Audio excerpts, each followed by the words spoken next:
Hello, everyone, and welcome to The Factory Must Grow, episode 17. I'm Krydex, and today we are joined by none other than KatherineOfSky. Catherine, how you doing today? Hey, how are you? Doing great. Awesome to hear. For those who don't know, Catherine is a content creator focusing mostly on the factory and city builder type strategy games, and you can find all her stuff on YouTube. What have been some of your favorite games recently that you've played? Oh gosh, many of them. I'm really addicted to Traveler's Rest, which is like a farming kind of Stardew Valley kind of game. Loving Shapes 2. That is a really nice upgrade from Shapes 1. And yeah, I'm just having a lot of fun. And the car manufacturer game, that turned out to be interesting. It needs some work, but that was really fun to play. Oh, yeah, I haven't heard about that one.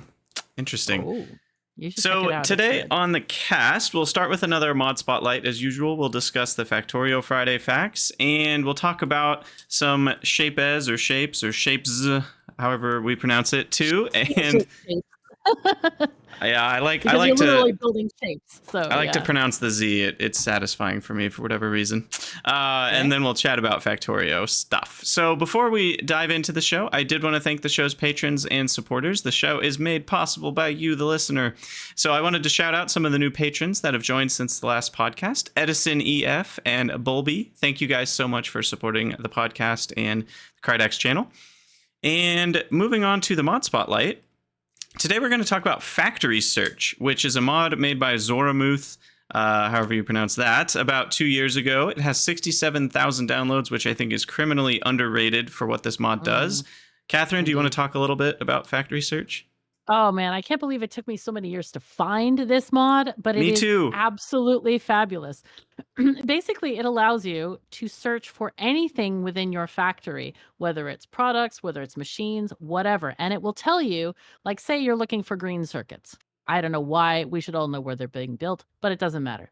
You're looking for green circuits, you can find where it's being produced, which machines are making it, if it's in a requester chest, if it's in a storage chest, if it's in a regular chest, all of these different kinds of areas that you may not know where it is, including all of those storage chests that never quite get emptied. If you need to recycle stuff, it's such a good tool, especially for big mod packs like conversion mods, like Bob's Angels, that kind of thing, where you have many items, and it's like, where did I put that thing? So it's really great for searching for stuff. Yeah, and I really like that you can also search for factory buildings that are already placed. So it's like, oh, which, Mhm. if I'm upgrading something from tier 1 to tier 2 and I want to replace all of them and I can't remember where all of them are, you can just search up that building and it shows a little arrow, like you can click on a Mhm. specific one and it'll Oh walk you yeah. right to it, which is super handy. I Yeah. love that part. I know when, Matthias and I were playing C Block, um, it was like, "Okay, where did I put that latest thing again?" And sometimes you might think, "Oh, yeah, I wanna find the product." But if the product hasn't been made, like, if you don't have all of the prerequisites yet, it isn't actually functioning. But Factory Search will let you find the building where it's supposed to be made, and like you said, just follow the green arrow, and you can see exactly where you're making it. Yeah, and on that note, I'm trying to remember. I should have gone back and looked. There was an FFF recently. Recently, it was like months ago by now. But they're adding something like that to Vanilla Yeah, Factorio, and I'm not sure if which functionalities it has. I think it has the ability to look at. You can search by recipe, and so I mhm, think you can maybe search by like where is it being made and where is it right, being used. I think you can do both of those, but I don't know if you can do the inventory search, which is one of the things I right. really like about factory search. Factory Yeah, search. exactly. Yeah, I don't But remember what functionality it has either, so yeah, it's I I'm should have looked that excited up. for Space Age because I feel like we've gotten so many things spoiled that our brains can only hold like 10% of it at one time, and we're going to be re-surprised by so many features we get to see. Absolutely. It's going to be great. Okay, so Mhm. that's our mod spotlight. I want to talk about the recent FFFs a little bit before we dive into our main topics because one of them was a little bit shorter and, I won't say boring, but, lighter on the content. And then the other one was very exciting. So FFF Uh-huh. 423 was on research info, tooltips, That was the and exciting one, right? Like, totally the exciting one. Oh my god, we get to find out how long our research is gonna take and pin people in multiplayer. It is I knew very you were looking exciting. for those functions. You told me that you've never done any multiplayer, so that's clearly at the top of your list. Exactly. Yeah, yeah. I'm a big multiplayer guy. For everybody knows. No, for whatever reason, I just can't like the idea of multiplayer Factorio. For me, it would only work if I was always online at the same time as the other people, and nobody was ever online without the other people. Like it would have to be like a Well, group we're playing together thing. but yeah, that's how you do it mostly. Well, a lot of people do like servers that are up constantly, and so some people are logged in when other people aren't. And I don't know if I could handle like showing up and the base being different. That would break my brain. I mean, I've done that before, like in my early days of Factorio before I did any content creation, and it's okay, but I think that Factorio in its vanilla state, it's too small of a game. So if one person plays for a few hours while others are offline, I mean, they might build halfway into the end game. So you're like, what the heck happened here?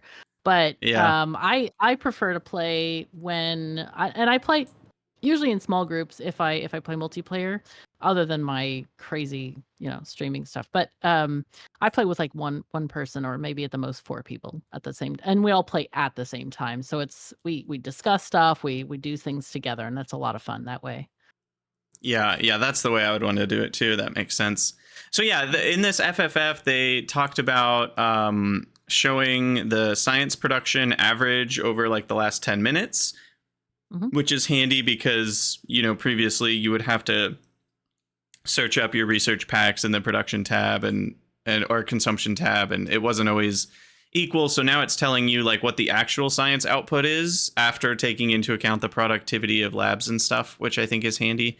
And they're also was the other feature? Oh, the ability to add pins for your alerts. So if there's a certain Right. section of wall on one planet that's struggling with defenses and you want to make sure you keep an eye on it, you can pin that location, and I think you can hover over it and it'll show you like the camera view of that location without actually Mhm. going there in map view. So that's super handy. Right. Yeah, that seems really, really quite convenient, I have to say.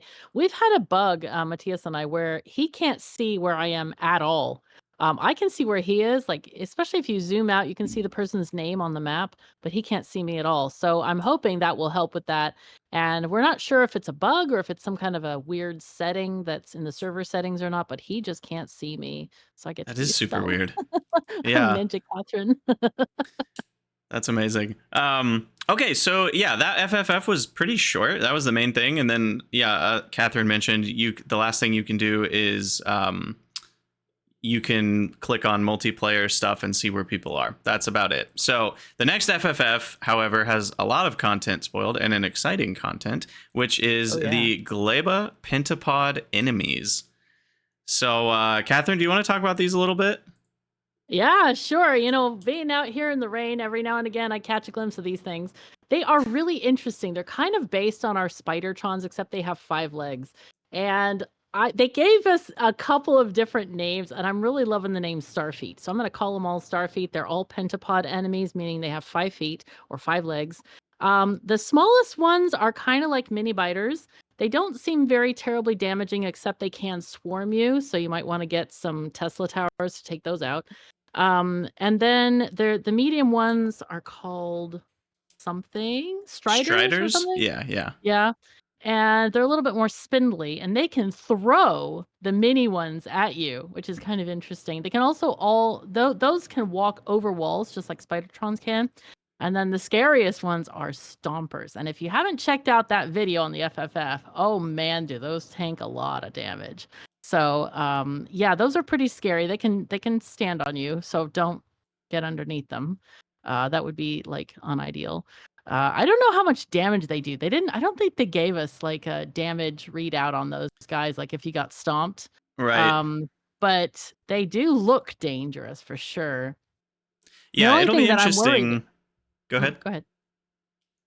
I was just going to So say it'll be interesting to see like which armors they have, because right now, hmm, biters are the only things we fought, and they have kind of mostly armor against bullets and not a ton of armor against electricity stuff, like right. lasers and whatnot. And I'm curious if the types of defenses, like explosive versus fire versus bullet versus laser, I can't remember Is there another damage type? Acid, I think, is technically in Nuclear, there. yeah, acid. Is nuclear a separate type? Or I is that don't just think so. I explosion think that's damage? just explosive plus kinetic or whatever. 'Cause But yeah, man, I'm curious to see if their radioactive. armor types are different. And Hmm. so we kind of like maybe one set of enemies is actually really resistant to lasers, and that way we can't Right. just build a wall of laser turrets on that planet. I don't know. Well, the one thing that kind of was not ideal for me is they're like, "Hey, we're gonna start out. So even if you come here with no defenses, you can still win." And it's like, oh, okay. So just like novice, right? So Right. I'm hoping they evolve into better things. Now we have seen that the Striders can fling the mini enemies over walls. So what that means is, well, they can walk over walls to begin with. So they can actually fling them past your defenses. So what I'm thinking of is like having several walls. So have like a wall, lasers, wall, lasers, wall, lasers. So you have like these different containment areas to make sure that you're killing everything. Yeah, it'll be But interesting to make sure how we can clean up all the little. I'm calling them face huggers because that's what they remind me of because they've got like little tentacles and they're right, tiny and they right, swarm around. But sure. yeah, one other thing that they've spoiled in this, which I thought was interesting because it was mostly about enemies, but they talked about one production thing, which is that the egg rafts, which are there are these things Hmm. in the swampy areas that hold the little face hugger things. Right, Um, you can also collect eggs from those, and that's what you need to create biochambers. And right. so one of your production buildings on Gleba actually requires you to collect these egg rafts, and you can automate it, they said, in a risky automation. So like I'm guessing the eggs are going to have spoilage, and if they spoil into living enemies. Yes, yes. So that's a That really seems. interesting usage of the spoilage mechanic. Yeah. Oh my God, enemies coming right from my pocket. They will eat you Exactly. alive. So Yeah. yeah, they got to keep track of that for sure. Don't keep them in your pocket. Put them in a chest immediately, or Yeah. craft them into the biochambers. That's going to be interesting. I like this. So this is very much like the old Factorio alien artifact thing. I don't know if you were around back then. Yep. Yeah. Yep. So, and if for people who were not, basically it was a mechanic where you had to use alien artifacts, the detritus from aliens or alien eggs, whatever you want to call them, to make science, which is a never-ending prospect. So here we're only making a building from them, which makes them a lot less needed to gather like millions and millions of them. So I'm really glad to see that it's kind of a finite amount that you need to gather rather than like an ongoing Right. consumption thing. Yeah, and I like that it's also just for building the buildings, and once you've built the buildings you need, you can kind of stop collecting them. It's not like you need to farm them infinitely. So you can Right. automate it if you want to build a huge factory, I guess, but it's probably also possible to just go out and hunt enough egg rafts to get what you need for, a Hmm. while at least. Right. And they also mentioned there's 3 tiers of each of these enemies. So right now, like we have small, medium, large, and behemoth. We've got 4 tiers of biters. These enemies only have 3 tiers. I'm guessing the first tier is kind of equivalent to roughly medium enemies. It'll be interesting to see how quickly the Are they higher tiers tiers? get. I think there are three different enemies that have different evolution for each of them. That's what I understood. Because Yeah, remember so they there's said, 3 tiers of each enemy, right? Is that not what oh, I right, said? right. Okay. Sorry, I understood it differently. You probably did say that. Yeah. So it seems like, once the evolution goes up, then we'll be facing the harder enemies, kind of just like on Mm, novice for that. Which yeah. do you want to talk about the new pollution mechanic ish, Yeah. new The ish? new pollution is not pollution. This is like come hither snacks, is what we got. We are making good foods for these animals, and they are loving that we're making free food for them. So they sniff it in the air. It's like food on the wind, and they come hither and try to kill our food making production. It seems like they wouldn't kill the rest of the factory that's not producing any of this kind of lovely smelling stuff. It's like having a bakery down the road. Trust me, I know what that's like. It's very difficult. But so it's not a we hate you because you're polluting our atmosphere. It's very much we love you because we want to steal your snacks. So Yeah, and they're gonna aggressively steal your snacks. indeed. Yeah, it's really interesting because it spreads the same way, but it's only produced by those things that are processing the all your plant Right. matter and all that. So it'll be interesting to see if that changes how we build bases. You know, I'm thinking in my head like, oh, you could build all the stuff that processes the bio stuff and defend Mhm. that smaller area really well, and then the rest of your base could be a little ways away and have zero Hmm. defenses because they're not going to attack that. Indeed. I don't know if that'll work or That's how not, it sounds but like. it Yeah, it seems like it. seems like that way, but I'm definitely gonna put in some just defensive turrets here and there in the main base, just in Yeah. case, Yeah. because you You never can. know, they might wander through the other side of the base to go get your snacks. Well, I and don't the know if they would curiosity I be have is if they'll attack. Like, even if they wander right. through the other side of the base, will they just pass on by because they don't care? True, very true. You don't know if they're gonna aggro your regular factory buildings because they don't Yeah. have snacks inside. Exactly. They're not a vending machine, so they don't care. Right. So yeah, so that's the new FFF. Pretty exciting stuff. I'm guessing they'll spoil the enemies on the other planets as well in the coming weeks. Now that they've kind of started Mhm. down that road, and I'm excited to see what those enemies are. Particularly, I don't know why, but I feel like Vulcanus is going to have the coolest enemies. Um, Yeah. I think volcano planets are always really cool. So we'll see. Yeah, it'll be interesting to see what kind of route they take with that, whether it's more of like an actual um like they said in this FFF, they wanted to make it relatable to Earth-like animals. Hmm. But on Vulcanus, are they going to make like a sort of a rock monster fantasy creature, or is it going to be also related to some kind of an Earth animal? That would be interesting to see. Yeah, that's actually a really good thought. I hadn't, because yeah, in the FFF, which you guys should all go read, it's very good. They talk Mm, quite a bit about the design of the enemies, you know, as they do, and they go mhm. into how they decided on 5 legs and how they decided on this shape versus that shape, and they have some early drafts of the enemies. So there's a lot of cool stuff, and yeah, like you said, they're going more towards something that is at least something that theoretically could have evolved on Earth rather than just crazy aliens. Though I think they're Right. alien enough that it still feels pretty like a pretty broad design space. I have not seen any giant starfish walking down my street recently. So Exactly. I wonder how that would even work because I think a lot of the soft-bodied animals in the ocean are able to survive because they don't have to carry their own weight, you know? So I'm not sure if that would work very well. I wonder if that's a planet that has very low gravity or something, or Yeah. maybe they got lots of bones or something. I have no idea. Though Yeah, I don't. they did give us a diagram. They did give us an anatomical diagram, and I think they do have bones. Yeah, they So, did. We can be see fine. where their brain is and where their eyes are and where they eat. So yeah, that's the new FFF. Let's talk a little bit about Shapez 2, which just released a few days ago, officially into early access. I've Mhm. been playing it almost nonstop on my streams too. But what have you thought about that so far? It's great. There's only one thing that I don't like, and I guess we could get to that first because everything else I love. They really just completely upped the quality of life features to where it's amazing. So maybe I'll just ask you a question. How do you feel about changing floors with belts and stuff? Do you like With the that? belts, I actually really like it. Just the regular belts on the Okay. platforms. I don't love the space belt underground thing. That's a little tricky and annoying to build. But I found that the Q and E working Mhm. as anchors, at least for me, it's actually felt really natural. Okay. For me, it feels so awkward, and I'm very dyslexic, so I'm always mixing up the keys.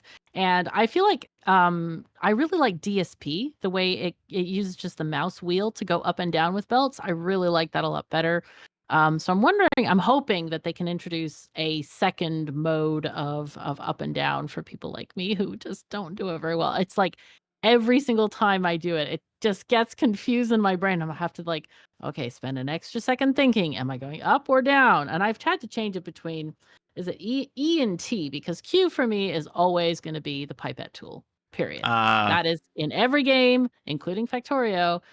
Q is pipette tool. So, what I would have liked also is to have a rotating kind of thing, as in like I press one key, like E, and it'll go floor 1 2 3 1 2 3 1 2 3. oh, That would like be good too. cycles through.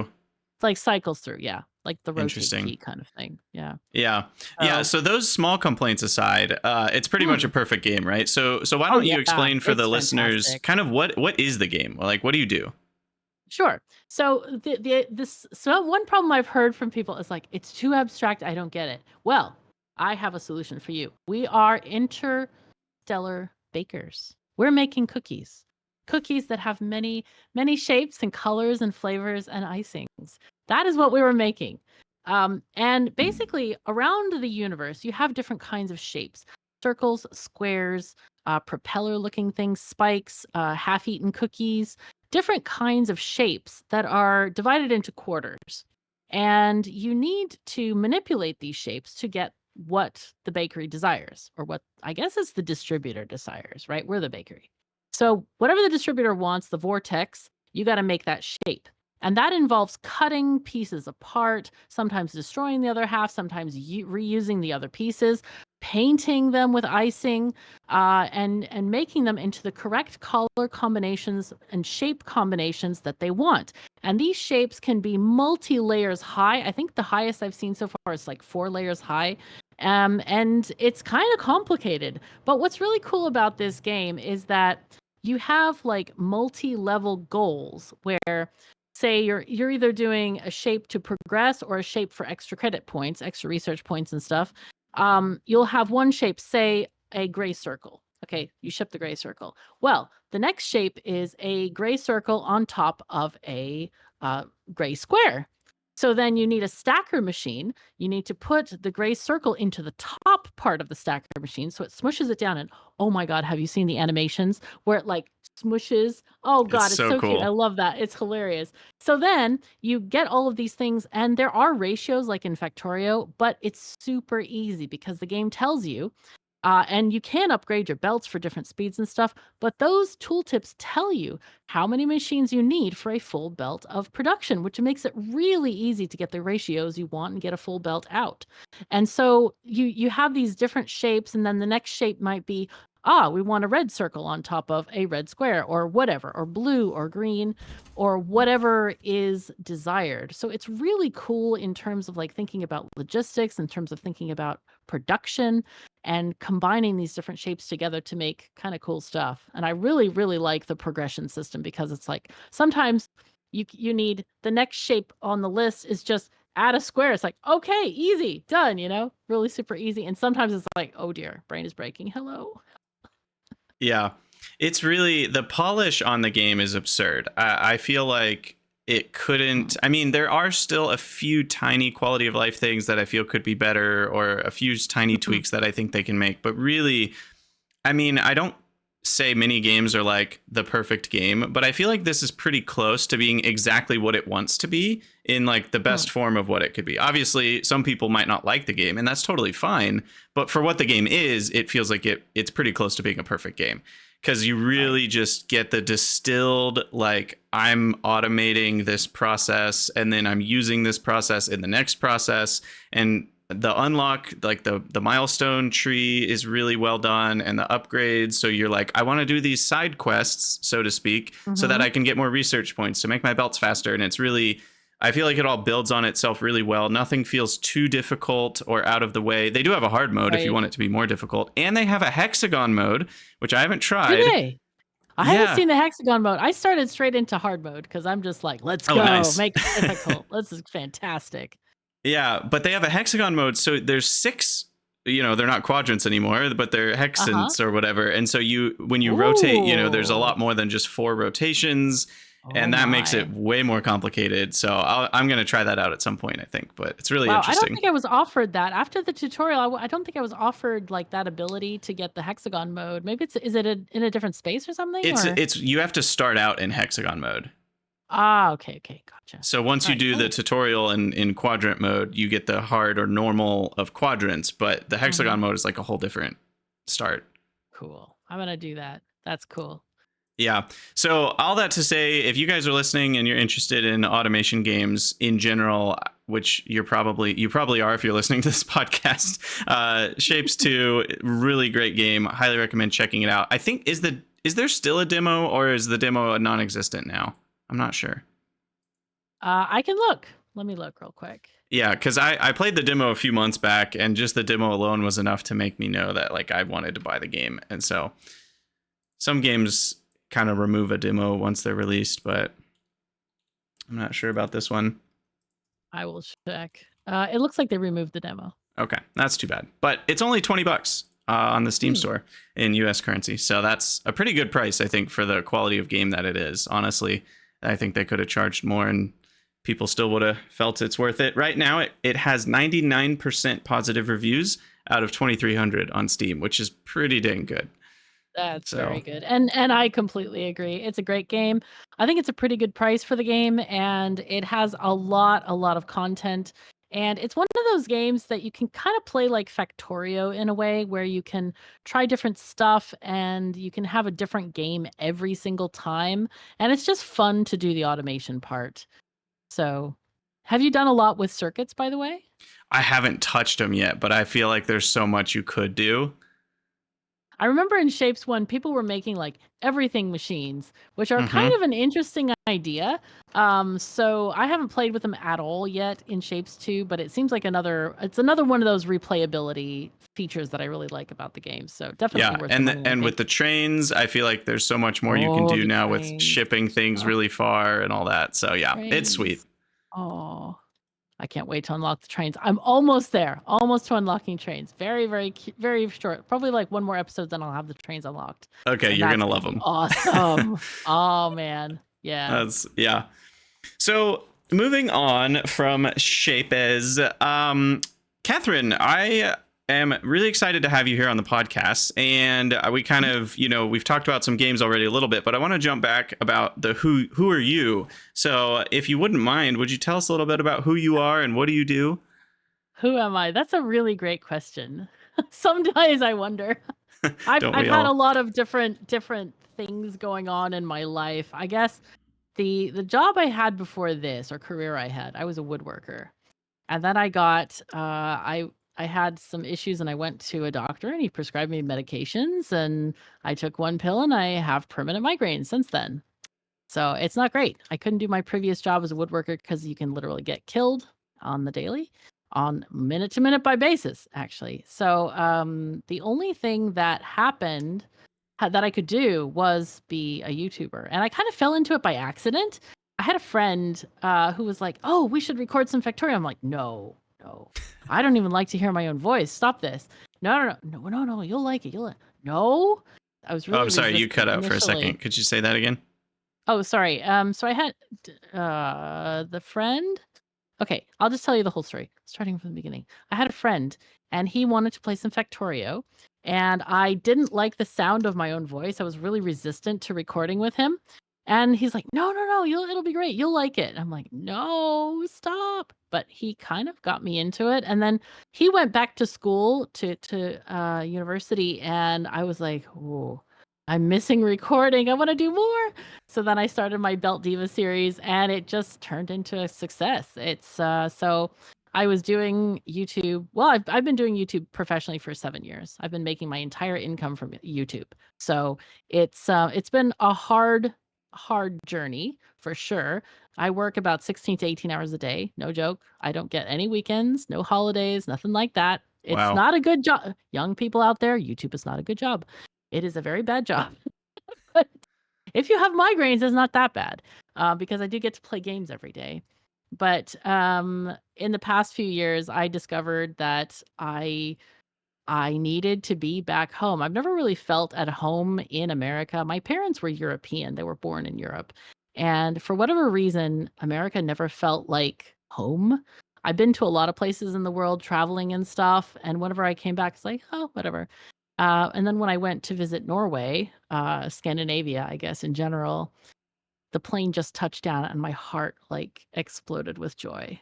That's so cool. I was like, I'm home. I am home. So I was planning to move to Norway for a very long time. And it took many years to get Polish citizenship. So I'm actually a Polish citizen. Took 4.5 years to get that. Long time to wait. And eventually I settled in Sweden. My partner's here. He's awesome. And you know what? He has the sexiest job ever. What is it? He's a train engineer. That's amazing. That's amazing. No, that's just icing, but he's such an awesome person. I love him very much. And he is I think he's the funniest person I know. He has like this really dry wit, man. You can cut your hand on it like a knife. It is so sharp. And he's really great to be around. And so I had to be with him. So I moved to Sweden in November. I've been here for a while now. I don't know how many months that is. Around 9 months, I guess, or 8 or 9 months, something like that. So yeah, that's who I am. And I actually started a brand new channel called Refreshingly Swedish, where I talk about differences between the United States and Sweden, and I have a cooking show as well.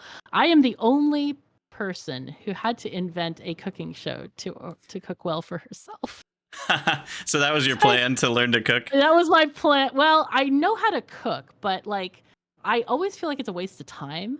Mm. Um, so doing the cooking show, it's like, okay, I can make several portions at once during this cooking show, and I make good recipes. It's not like putting cereal in a bowl or something like that. It's actually really good stuff.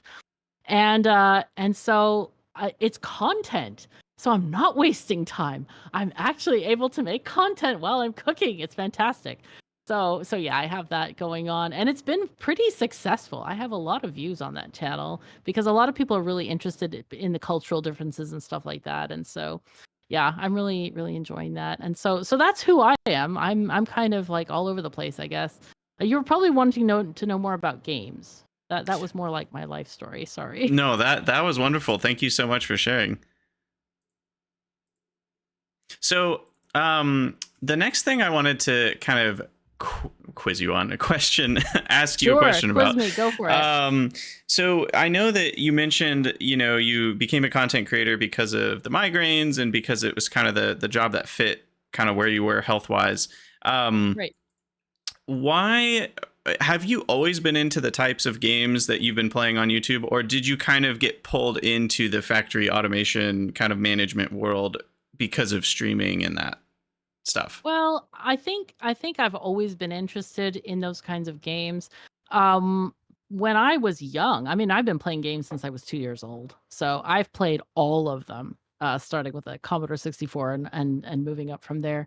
Back in the day, we didn't really have factory games, other than I did play a game called Free Enterprise. Have you ever? I don't know anyone who's heard of that one. It was kind of No. like a low budget title, but it was actually a game about a factory. But the problem was, and this was back in the days where you had games on discs or, discs. And so there was a bug in the game where I couldn't get past like level 2 or whatever and build a bigger factory. It wouldn't let you buy another building. So I was stuck, but I actually loved that game right from the very beginning. And it was funny. I've always loved like the whole factory aesthetic or something. There used to be a store in the US called Service Merchandise. And it was so cool because you'd order stuff from these kiosks around the store. And then you go to the back of the store when you're ready to pick up your stuff because you paid by credit card. It was kind of like futuristic, I guess, because we're talking like 90s, right?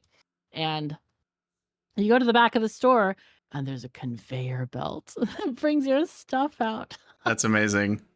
So there were people like taking stuff from the conveyor belt and giving it to you. So you had to present your receipt, show that you were the person that paid for it. But it was kind of cool. I've always loved conveyor belts since that time. I don't know what it is, but it's very cool.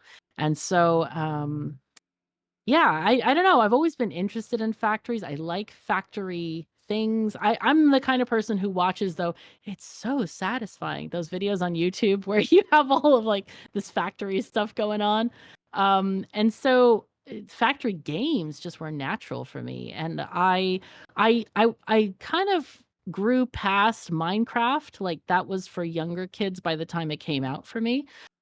So I never played Minecraft, and I still don't like it because you bloody your knuckles punching trees. I don't get that. Like my knuckles need to be clean and not hurting.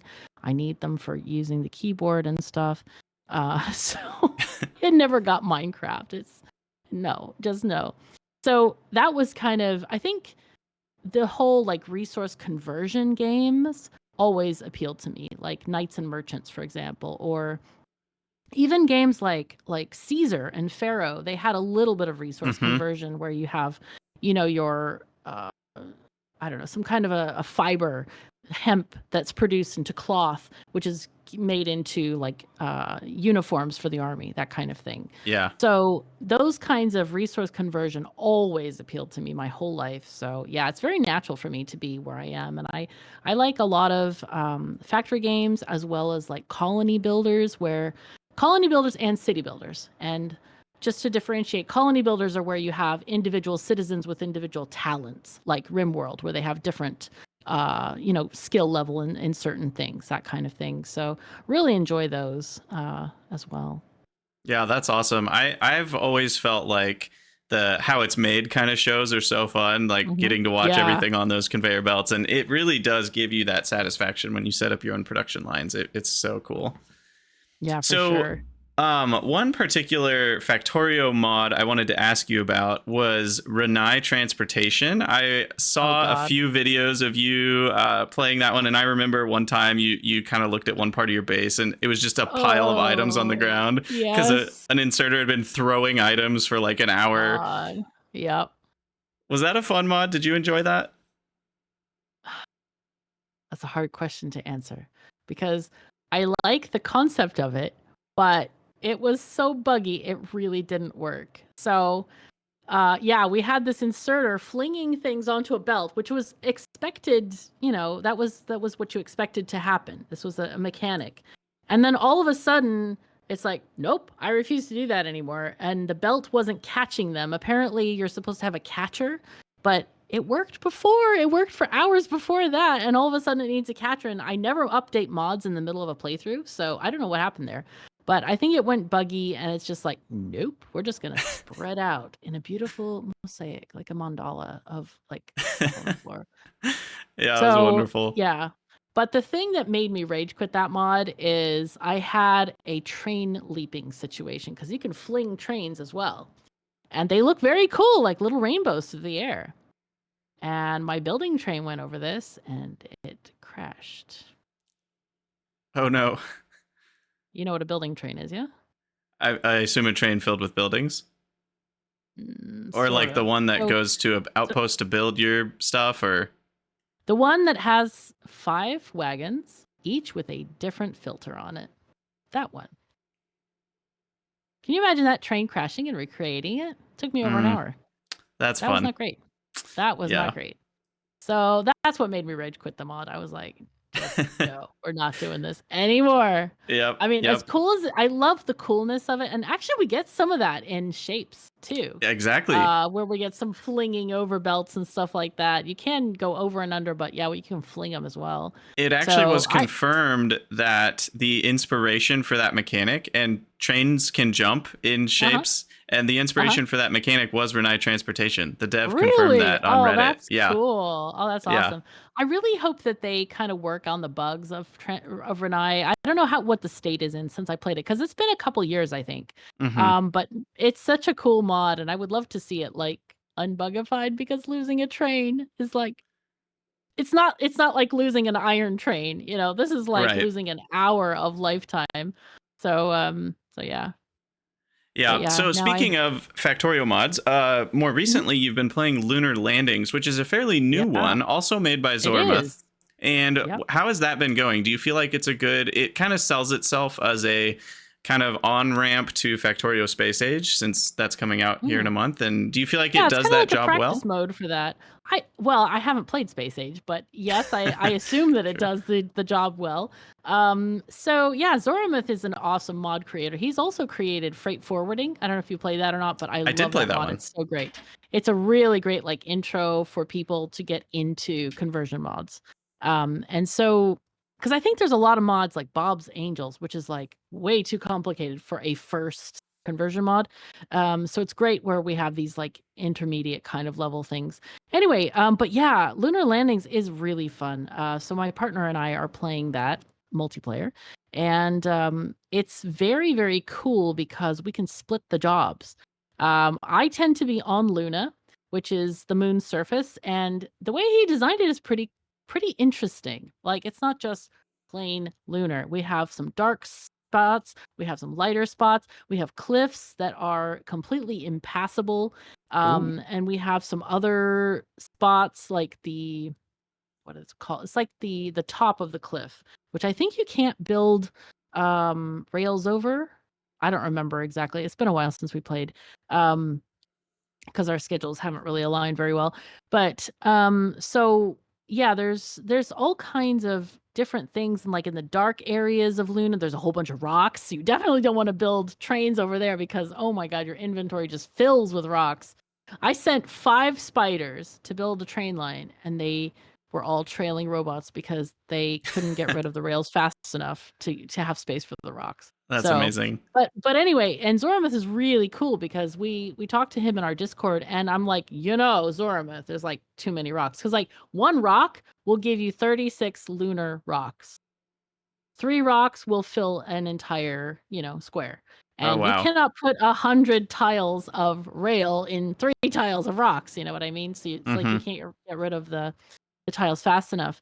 So he's like, "Oh, I think maybe I'll just reduce the amount of rocks you get from the lunar rocks." And I'm like, "Okay, that sounds good. That works." And so he's really willing to hear feedback and kind of adjust things if it feels like weird or wonky.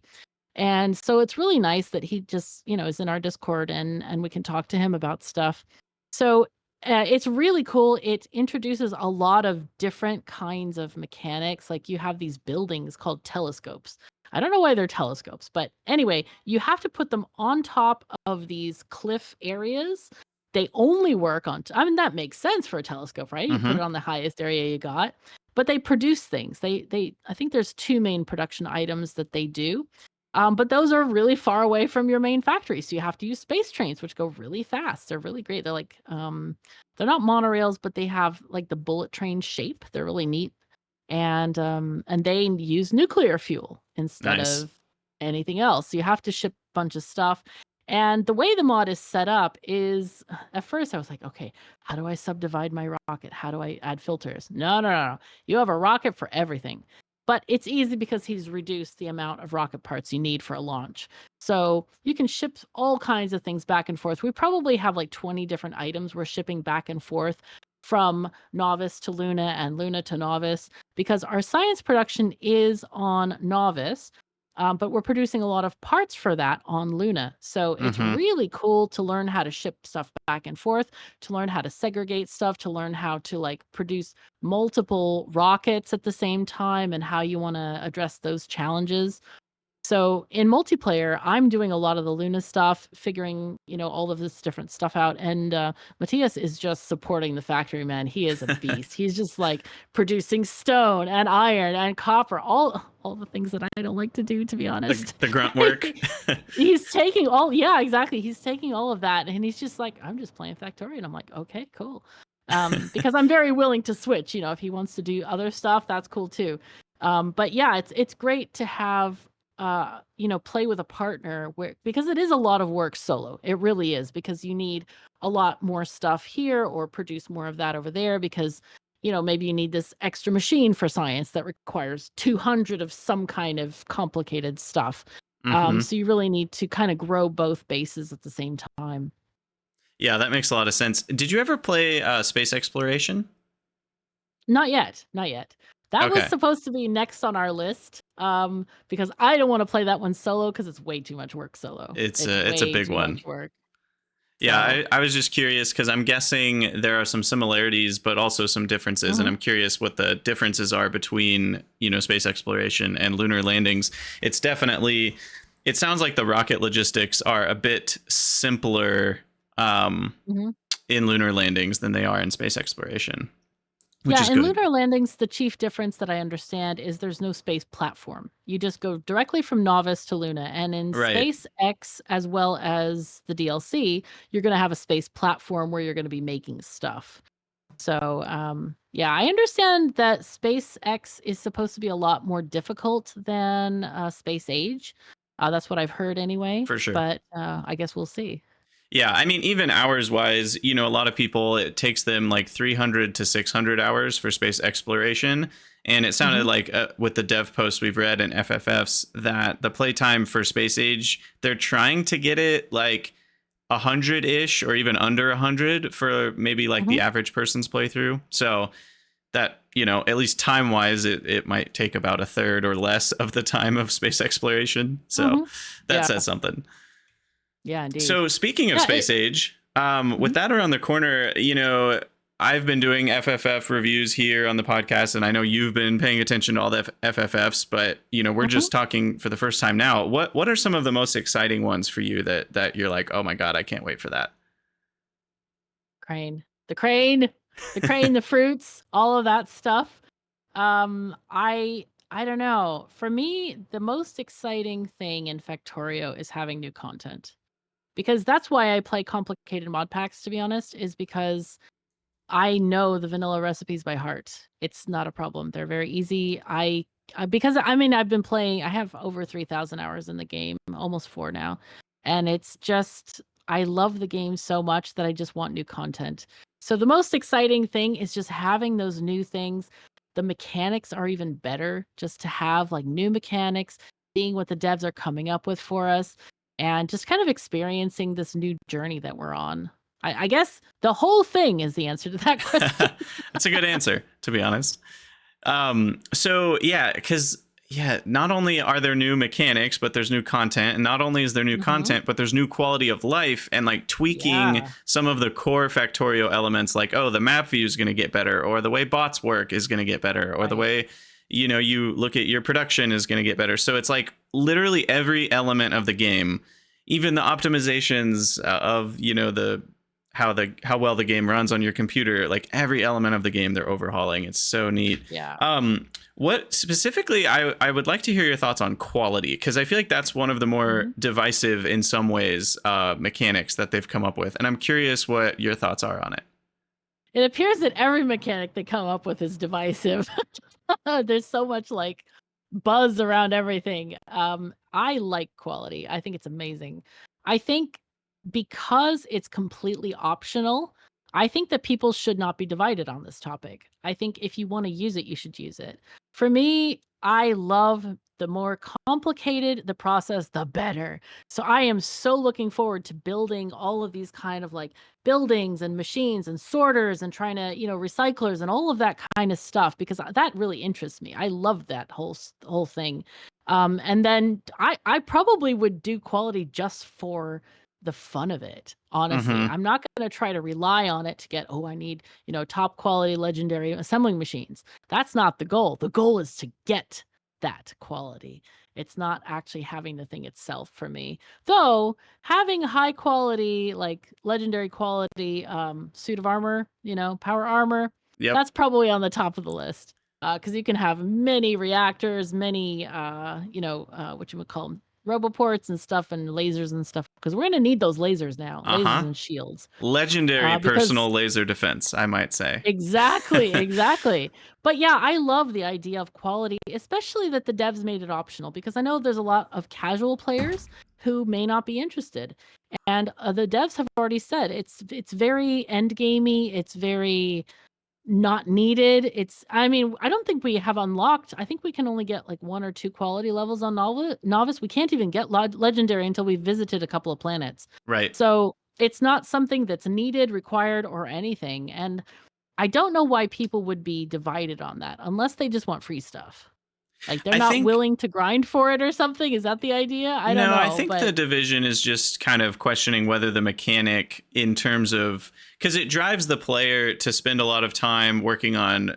Some people don't like the chance of it. Some people feel like it's kind of like too strong to be able to get a legendary of the same thing, and it's like adding too many tiers, so too many different kinds of mhm, items. I personally love it too, so I'm more in your camp, but mhm, I do see some of the questions, and I think people are asking, like, is this actually going to make the game better, or is it going to like kind of spread it too thin or water it down or make it kind of mhm. steer players in a direction that might end up being less fun because they feel like they need to do it. So I think those are good questions. I think it's going to go pretty well, and like you said, it is optional. So if you're just a Mhm. hater of the mechanic, which is Yeah. fine if you do, you don't have to use it. And it's the same as beacons and modules are right now. There are plenty of Right. Factorio players that don't use beacons, they don't use modules. True. And Yeah. yes, their base needs to be bigger because of it, but that's their choice. And quality will be the same thing. So Yeah, I think it comes down to personal responsibility, really. Because well, no, because like one of the questions, oh, are they steering in the wrong direction? That's not fun. If it's not fun, don't play it. It's Right. easy. Just don't do it. I personally find that the most fun. And like I said, it's great that it's optional for people. And as far as chance goes, there is no chance. This is a game like chess where there is no chance. It's kind of like nuclear refining, right? Uranium Mm-hmm. refining. It's not a chance. It is a percentage. You get X amount per this many crafts, period. So it's not a chance. For people saying it's chance, it ain't. Well, And no, it is literally a chance. I'm confused on what you're saying a little bit. Like, it is a 30% dice roll, and obviously, if you make 1,000 of them, it will average out to 300 over there you time. go. So But that's it what is it is. actually It's a chance, you get the average of the 300 over time. So right? therefore, it's not actually a chance. It's a production percentage. Yeah, and I agree with So that. I think the chance comes in for things like a legendary power armor, where you're not gonna automate millions of them, and so whether or well, not but you that's win the that dice idea, though. roll does matter. I think that's the thing is people are like, oh my god, I have a 1% chance. I've fed it enough to make one. Please let it happen. And that's where people are annoyed because they don't want to feed for millions, but you kind of gotta. I mean, if you want to get that percentage and get a guaranteed thing, you have to feed it materials. And that's all about what Factorio is feeding the factory, right? The Right. factory must grow. I see it right behind your head there. Yep. Yep. The So I factory think must I grow. think I think that's where people are kind of like they might want it on the first try, and that's where they would get a little bit discouraged perhaps. But that's not what we're doing. That is not the game. The game is the factory must grow. The game is feeding the factory all of these materials. If you don't have enough, then feed it more. Go get more. Go smelt more. Go mine more. I've seen a lot of people. That's one of the things that is bewildering to me. AFK. Why do people AFK this game? It's not an AFK game. If you need more, go get more. You know, I feel like the people who are AFKing are like cheating themselves of gameplay. I get why they do it. They're just, well, I don't want to wait for it. Well, you don't have to wait for it. You just go and get more. You know, you go and mine more. Yeah. That's one of the things that was kind of annoying about C Block in many ways is that like you can't go get more. You know, you're just Right. locked into this and you have to wait for that. So that was an AFK simulator, which I do not recommend that mod pack, by the way, just FYI. But but like on novice, you can always get more. And the further out you push, the richer the patches, the bigger they're going to be. So it's Yep. a game Yep. about playing. And I hope people will start to see quality that way to enjoy the journey of it. And yes, if you whenever you get your power armor, it's going to be a joy and a surprise and delightful. But it may take a while. You know, I think we have to prepare ourselves for that kind of thing. It's very much like waiting for, uranium 235, Mm-hmm. which also has a very tiny chance of happening. But it does happen over time. You just set it up, let it run, put several machines. That's another thing, another mistake I see a lot of players making. If they're anxious for stuff, they put like one centrifuge or two. No, no. Let's make 10 at a minimum Mm-hmm. or 20, you know? Yep. Yep. Then you're going to get your stuff because then you have 20 crafts per period. I forget how many seconds it is, like 10 seconds or something Yeah, I don't to make a remember. craft of uranium. But like then you're doing 20 at a time and your average of doing 100 and getting whatever it is 0.7% chance or something, 0.7% production ratio we should call it. Yeah. It's Exactly. it goes much faster. And so if you set that up early before you even research the nuclear reactor, you have piles of it around by the time you actually get there. So I think the key with quality is just build big. If you want to engage the mechanic, you should build big, like we do with the rest of Factorio. I mean, Yeah. that's what's going to make it fun, I think. Yeah, no, I'm with you. I think, especially with quality, you're so often going to need to automate the core item anyway because Mhm. you need so many items to get to a legendary that really, even though it is a chance, it's deterministic with 99.9999% probability. If you feed in Mhm. 10,000 power armors, you'll get your legendary. Yeah, it's just a matter of Right. time. So, Right. yeah, Exactly. one other, with quality, it's interesting because it's kind of this like powering things up. How do you feel about the space platform asteroid collection? That's another kind of mechanic that I found really interesting because in the space platform, you're like you can't build out. You're kind of this like fixed. It's almost like a vehicle, even though it's a platform, and you're inside of it. And I'm curious, kind of what your thoughts are on how that's going to feel, because I can't tell if I like that or if I kind of don't. I don't, for me, I'm not sure if I love the idea of space platforms yet.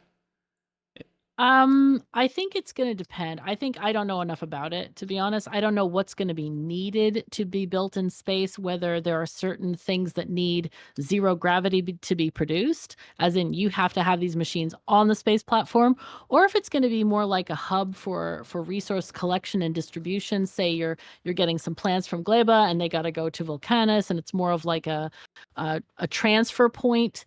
I don't know. I think we cannot go directly from planet to planet. I think we need to Right. ship things to to the space platform first. So I think it's going to be an interesting thing to discover, but I don't think we actually know enough about it now to be able to kind of like figure out what's going on. I don't remember reading that it's a fixed size. Is it really a fixed size, or It's not can we add fixed, to it? but the you have to. I forget exactly how it works, but the bigger it gets, the more Uh, you have to fuel it, or the so it's like you're right. So constantly it sounds playing like this game of SpaceX. like it can't get too Yeah. big. Right. But I think that's I actually I really think interesting. I think it's an interesting idea as well, and and the asteroids are kind of fun with those little arms collecting them and stuff. That's really Yeah, fun. yeah, those are sweet. And I think it's going to be just an interesting journey of discovery, because I think a lot of I mean, every person is going to build differently. Some people are going to have a lot of production on the space platform. Some of them, it's going to be just a transfer point. So I think we're going to have to just see how it works, how much space we have. I think I mean, I believe there's probably going to be some kind of things that have to be crafted there. So it can't just be like a minimalistic kind of a thing. But yeah, we just have to get more data on what we're going to need to do there in Yeah, order there's to so see much we how don't know. crowded it's going to be. Yeah. Yeah, and that's one thing that's kind of exciting is even with how much they've spoiled, there's still so much we don't know. Oh gosh, And there's so much we don't know. I love just the dreaming of all the things, and it's going to be such a fun few weeks when that game comes out. Indeed. Oh Few yeah. months even. Years maybe, I think. Yeah. Yeah, I mean I the mean, we're game's gonna been get this. great this far. Yeah, absolutely. I'm curious to also see speedruns, how fast they're gonna get those times down. That's gonna be interesting, because I've noticed that even though I don't speedrun myself, I do watch speedrunners, and they have some really interesting strategies that I've picked up a lot around the years, or along oh my god. Over time. That's a better way of saying that.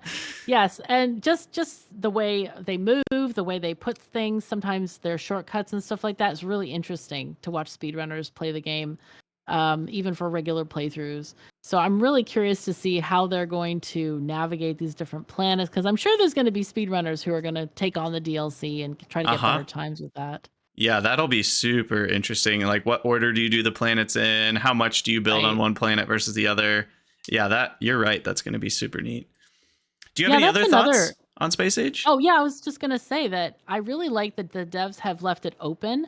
Like, to my understanding, you can go to planets in, I don't know if you can go in any order, but you do have a choice of planets when you first start out. And so that's Yeah, gonna the be only one really that's locked interesting to is the see. final one. You have to do the Right. three kind of middling ones and then the final one. Hmm. Yeah, and it's going to be kind of interesting to see how we're going to progress, especially militarily, because we're going to get different weapons on the different planets. Because we saw the Tesla Tower that comes on the planet I can't remember the name of, Fulgora. and Fulgora, yes, and that's going to be fabulous against these starfeet, the mini starfeet, the face huggers as you call them, because those swarm, and having that chain lightning effect, which does 100% damage to each one. So Like, cool. whoa. Like, that's not a thing. Like in PoE, it's like 30% damage, whatever. Diablo, same kind of thing. Uh-huh. 100% damage. Oh my god. Anyway, so Tesla towers are amazing, but do we go and spend a lot of time on Fulgora, or do we go straight to Gleba and get some snacks for the biters and the starfeeds, and see what else they give us, and get cranes? Guess where I'm going first? I need my grains. Anyway, but yeah, we're gonna get choices, and those choices are meaningful. That also adds to the replayability of this amazing game. Like you said, there's no perfect game, and I think there is. I think we're staring it right in the face. It's Factorio. It's as It is close as you literally can my get. yeah, it's my favorite game of all time. And I've been playing games for decades and decades, all my life. And this is Yeah, the best game I've ever played in my life, just because of the replayability, the quality of life. It's just a pleasure to play. it And really it's is. been kind of, I mean, we've had some issues with scheduling, my partner and I, when we're recording um, Lunar Landings recently. And every time we sit down to play, it's like, oh, this is so comfortable. This is so nice. Like, I miss Factorio. I Yeah. really miss it. Every It's other just game you're playing, you're so like, nice. well, it's not bad, but it's also not Factorio. Well, not every other game, I have to say. I think I try to take other games just as they are, to, like you Yeah. said, try to figure out what they want to be. I do compare in terms of, this dev probably played Factorio but didn't pay attention to this quality of life. But I don't expect a game to be Factorio, because I think that a lot of devs have a lot of great ideas for other kinds of games, like car manufacturer. That's a manufacturing game. It's an assembly line kind of game, but it plays completely differently. And it's really a lot of fun. I highly recommend you check that out. It's really cool. I had a lot of fun with it. Yeah, that There one are some sounds annoying really things, neat. but it's fun. And so but you look at other games and it's like, okay, dude, why has this not been added yet? This has been in Factorio for 7 years. Why do we not have it in this other game when it's such an obvious quality of life thing? That's the only kind of comparison I usually make. Yeah, it Um, is hard when other games like don't have a pipette and you're like, "What? Why? yeah, why How not? are Like we not Timberborn. doing this?" Why? Timberborn is my number 3 game of all time, and it doesn't have a pipette. How is that a thing?